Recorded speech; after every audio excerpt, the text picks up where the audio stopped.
Indonesia merupakan salah satu negara dengan tingkat keberagaman budaya tertinggi di dunia. Keberagaman tersebut juga tercermin pada begitu beragamnya ritual pemakaman tradisional yang ada di Indonesia. Berikut ini adalah 5 contoh tradisi pemakaman unik yang hanya ada di Indonesia.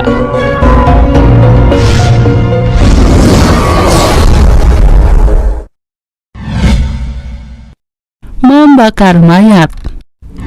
Ngaben adalah upacara pemakaman yang berasal dari Bali. Pelaksanaan ngaben hampir selalu bakal menarik perhatian orang-orang di sekitarnya karena ngaben kerap digelar secara besar-besaran dan melibatkan banyak peserta. Karena upacara ngaben dilaksanakan secara akbar, ngaben pun memerlukan biaya yang besar. Itulah sebabnya biasanya upacara ngaben hanya dilakukan oleh golongan mampu. Namun golongan yang kurang mampu juga bisa melakukan upacara ngaben dengan cara melakukannya secara massal alias patungan. Upacara ngaben selalu diikuti dengan pembakaran atau kremasi mayat. Tujuannya adalah untuk menyucikan arwah jenazah saat pergi meninggalkan dunia. Penggunaan api juga dimaksudkan untuk menghormati Dewa Brahma, salah satu dewa dalam agama Hindu yang bisa menjelma menjadi api. Sebelum upacara ngaben dilangsungkan, tubuh jenazah akan dimandikan terlebih dahulu di rumah keluarga yang ditinggalkan. Setelah selesai dimandikan, jenazah kemudian akan dibawa menuju lokasi pembakaran sambil diarak. Dalam arak-arakan tersebut, para anggota keluarga yang ditinggalkan akan ikut berparade sambil membawa foto sama keluarganya yang sudah meninggal. Sejumlah orang yang memainkan gamelan juga turut mendampingi arak-arakan ini. Sesampainya di lokasi tujuan, jenazah kemudian akan dibakar dan abunya dimasukkan ke dalam buah kelapa. Buah kelapa berisi abu tersebut selanjutnya dihanyutkan ke laut atau sungai. Tujuannya supaya hal buruk yang masih ada pada jenazah segera hanyut alias menghilang.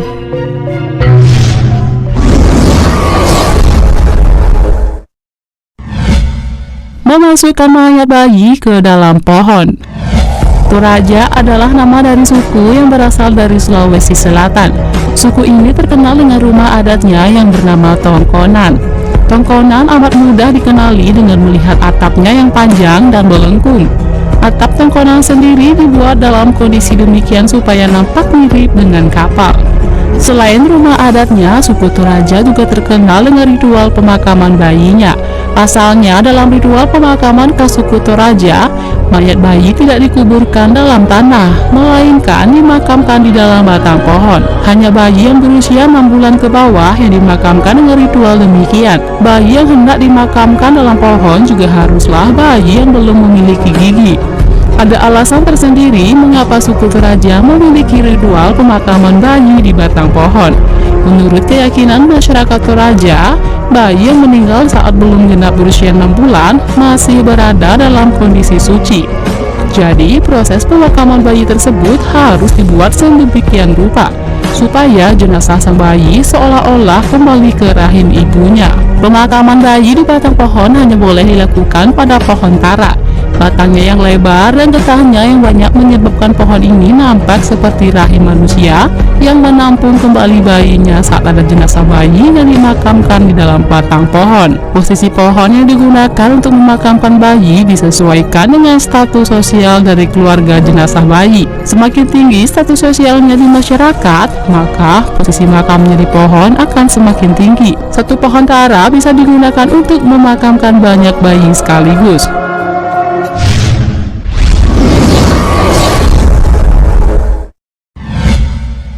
Mengawetkan jadi mumi. Papua merupakan pulau terbesar kedua di dunia. Pulau ini terletak di ujung timur Indonesia. Meskipun penduduk di pulau ini dari segi fisik terlihat serupa, Pulau Papua aslinya merupakan pulau yang dihuni oleh beragam suku. Satu dari sekian banyak suku tersebut adalah suku Asmat. Suku Asmat memiliki ritual pemakaman yang bakal mengingatkan kita akan ritual pemakaman Mesir kuno. Pasalnya, saat ada anggota suku Asmat yang meninggal, jasadnya akan diawetkan menjadi mumi. Tidak semua orang Asmat bakal dijadikan mumi seusai meninggal. Hanya mereka yang memiliki kedudukan tinggi dalam komunitas suku setempat yang yang mayatnya bakal dijadikan mumi, misalnya kepala suku. Tidak lama setelah seorang meninggal, jasadnya akan dibaluri dengan ramuan khusus yang berfungsi sebagai zat pengawet. Sesudah itu, tubuh jenazah tadi akan ditempatkan di depan perapian yang sedang menyala dalam posisi duduk. Saat asap mengenai tubuh jenazah akan berubah menjadi hitam. Panas yang dilepaskan oleh asap juga membantu membuat tubuh jenazah menjadi semakin awet dan tahan terhadap proses pembusukan. Tubuh jenazah tadi kemudian akan dibawa ke hadapan orang banyak setiap kali perkampungan tersebut menggelar acara yang dihadiri oleh orang banyak. Tujuannya supaya penduduk yang masih hidup bakal senantiasa mengingat keberadaannya.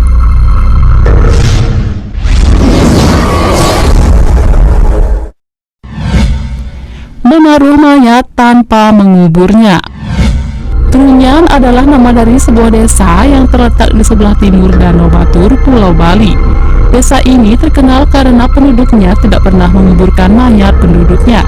Saat seseorang warga desa setempat meninggal dunia, jasadnya hanya akan digeletakkan begitu saja hingga membusuk dengan sendirinya.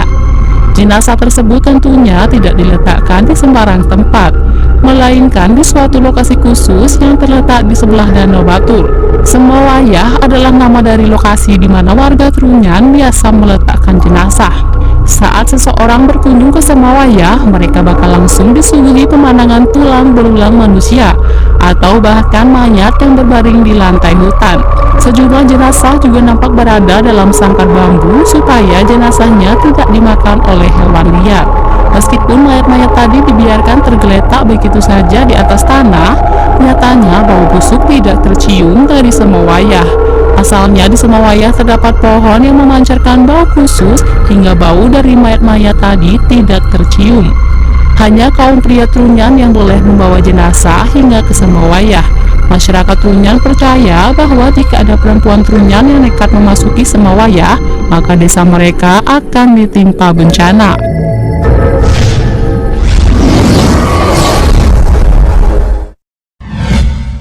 Mengajak mayat makan bersama. Satu lagi ritual pemakaman unik dari suku Toraja di Sulawesi Selatan. Manene adalah nama dari ritual khusus tersebut. Ritual ini hanya dilakukan oleh masyarakat Barupu yang tinggal di pelosok Toraja Utara. Ritual Manene tidak dilakukan setiap ada mayat yang meninggal, namun hanya setiap 3 tahun sekali.